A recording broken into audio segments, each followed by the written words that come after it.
Assalamualaikum warahmatullahi wabarakatuh. Selamat pagi teman-teman semuanya dan selamat pagi untuk Mas Santo. Pada hari ini saya bersama rekan-rekan saya yang ada Fisya, ada Hani, ada Amalia, dan ada Nofrizal akan melakukan presentasi tentang paper akhir tugas kelompok kami, yang dimana kami menggunakan perusahaan bakar premium sebagai perusahaan yang kami teliti dalam kelompok kami. Untuk slide berikutnya akan dijelaskan oleh rekan saya. Gambaran industri. Maraknya penggemar makanan asal negeri ginseng, Korea Selatan, menjadi salah satu peluang usaha untuk membangun restoran dengan makanan ala Korea Selatan. Dilihat dari penggemarnya yang banyak, maka perusahaan ini cukup menjanjikan demi memenuhi kebutuhan tren. Maka dari itu, perusahaan ini dibangun. Profil perusahaan. Perusahaan ini bernama Bebakar Premium, di mana perusahaan ini bergerak dalam bidang food and beverage. Ide awal perusahaan ini dimulai saat masa pandemi yang terjadi sekarang. Membuat sebuah ide peluang usaha untuk membangun perusahaan Bebakar ini. Ide awal muncul pada bulan Mei 2020. Perusahaan menggunakan sistem kerjasama.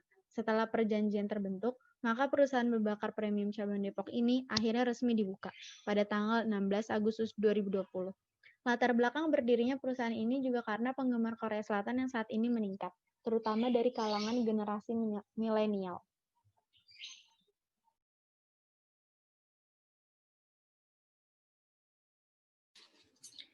Visi dan misi. Visi menciptakan sensasi makanan ala Korea Selatan dengan harga kaki lima, namun dengan kualitas yang berbintang 5. Misi. Membantu menciptakan lapangan pekerjaan bagi mereka yang membutuhkan, selalu menghidangkan daging baru dan 100% halal kepada konsumen, selalu memastikan kepuasan para customer karena kepuasan customer adalah keutamaan bagi kami.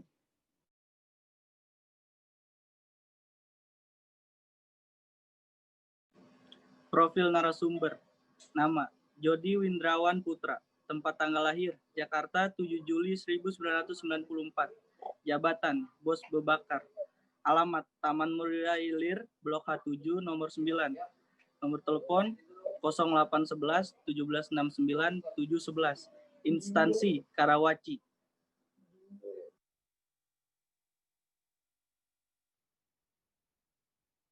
Baiklah, untuk teori yang pertama yaitu teori isu budaya inovatif yang akan dijelaskan oleh rekan saya Nofrizal Ramadhani. Kepada Nofrizal silakan. Isu budaya inovatif. Dalam perusahaan Bebakar ini diberlakukan isu budaya inovatif dibagi dua. Yang pertama, kebebasan berpendapat dalam mengeluarkan pendapat dan ide para karyawannya. Yang kedua, mengambil resiko dalam keadaan tertentu dan mempertanggungjawabkan setiap tindakannya.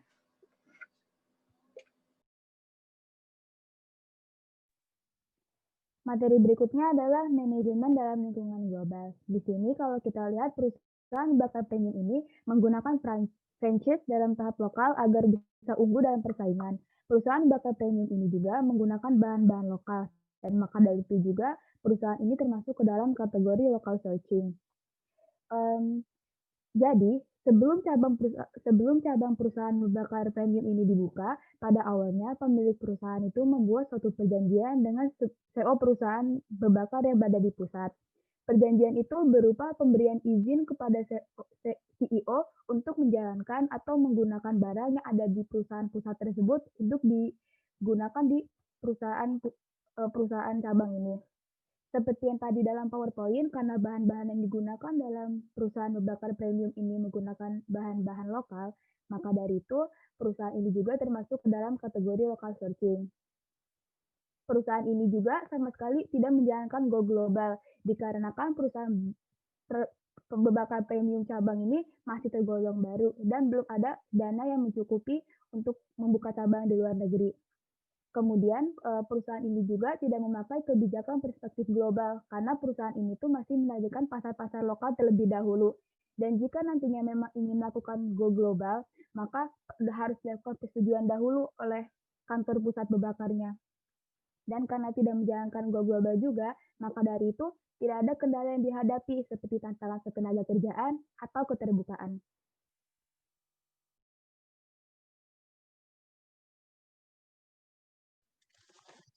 Isu tanggung jawab dan etika.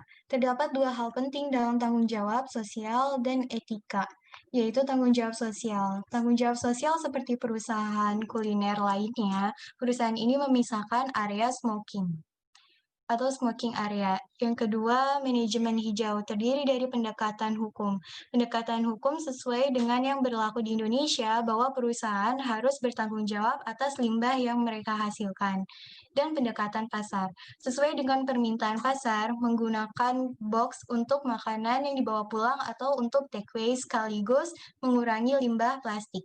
Yang ketiga, ada perilaku etnis. Perilaku etnis seperti seleksi karyawan, kode etik perusahaan, tujuan, pekerjaan dan penilaian kerja dan pelatihan etika.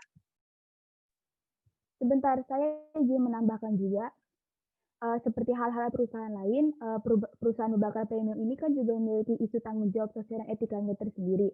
Dalam beberapa perusahaan itu, ada yang tidak mengizinkan para karyawannya melaksanakan pernikahan. Tapi kalau perusahaan berbakat premium ini, mereka mengizinkan para karyawannya untuk melaksanakan pernikahan. Tetapi tetap dievaluasi keprofesionalannya selama bekerja, seperti misalnya tidak membawa masalah pribadi ke saat sedang bekerja. Dan untuk pelatihan etika juga pada hari pertama karyawan bekerja di perusahaan ini, mereka akan diberikan training atau latihan selama 4 hari dari kantor pusat gunanya sendiri untuk memahami bagaimana teknis kerjanya sendiri di perusahaan berbakar ini. Selain itu juga, perusahaan ini juga selalu mengadakan SOP kebersihan dan SOP penyajian setiap bulannya. Dan untuk manajemen hijaunya juga, apabila kalau misalkan para pelanggan itu harus juga merapikan alat-alatnya dan buang sampah juga di tempat yang telah disediakan. Kalau untuk karyawannya, kalau mereka membuang sampah sembarangan, akan diberikan sanksi juga oleh atasan. Hal yang paling ringan itu akan diberikan teguran. Dan kalau misalkan masih melakukan pelanggaran, maka akan diberikan sanksi tegas oleh atasan.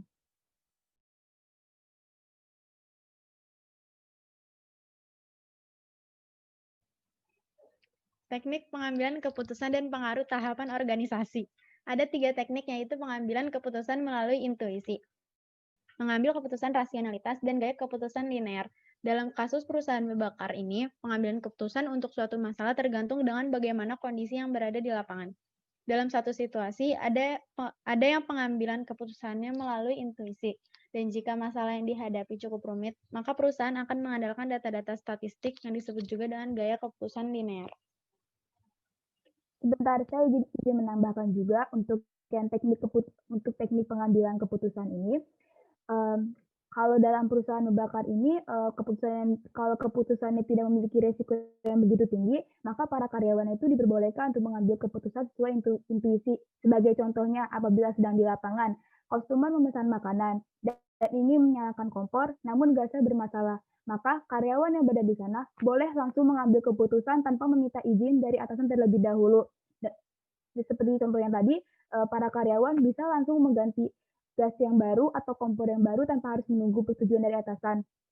Masalah lain yang biasanya terjadi itu bisa berupa saat restoran kehabisan bahan baku secara mendadak dan terjadinya miskomunikasi di antara sesama karyawan dan atasan, dan saat-saat seperti itulah pengambilan keputusan secara intuisi pun dilakukan.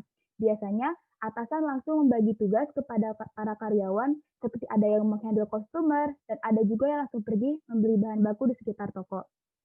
Dan perusahaan berbakar juga seperti tadi dalam PowerPoint dijelaskan, juga mengadakan data-data statistik sebelum mengambil sebuah keputusan. Perusahaan memikirkan juga apa yang akan terjadi apabila mereka mengambil keputusan itu kepada konsumer dan bagaimana akibat ke depannya. Maksudnya bagaimana jangka panjangnya. Hal ini juga menjadikan perusahaan berbakar menggunakan gaya linear mengambil keputusan.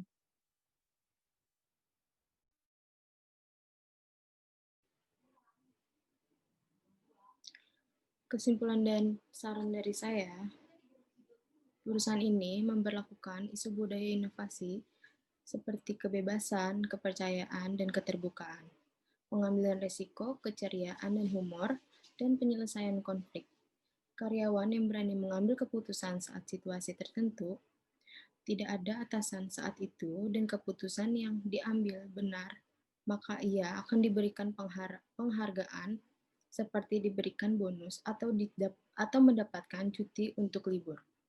Seperti halnya, perusahaan ini melakukan manajemen hijau tahap awal di mana perusahaan ini mencoba untuk meminimalisirkan penggunaan kantong plastik dan limbah-limbah. Teknik pengambilan keputusan yang diambil perusahaan ini berupa intuisi. Apabila masalah yang dihadapi lumayan berat, maka perusahaan akan menimbangkannya berdasarkan pemikiran yang rasional dan logis dan memiliki juga bagaimana keputusan itu untuk ke depannya. Saran saya yaitu sebaiknya perusahaan ini melakukan global sourcing perusahaan ini dengan mengumpulkan bahan mentahan atau pekerjaan dari sentra dunia berdasarkan biaya yang termurah. Baiklah, sekian dari kelompok kami. Kurang lebihnya mohon maaf. Terima kasih atas perhatiannya. Wassalamualaikum warahmatullahi wabarakatuh.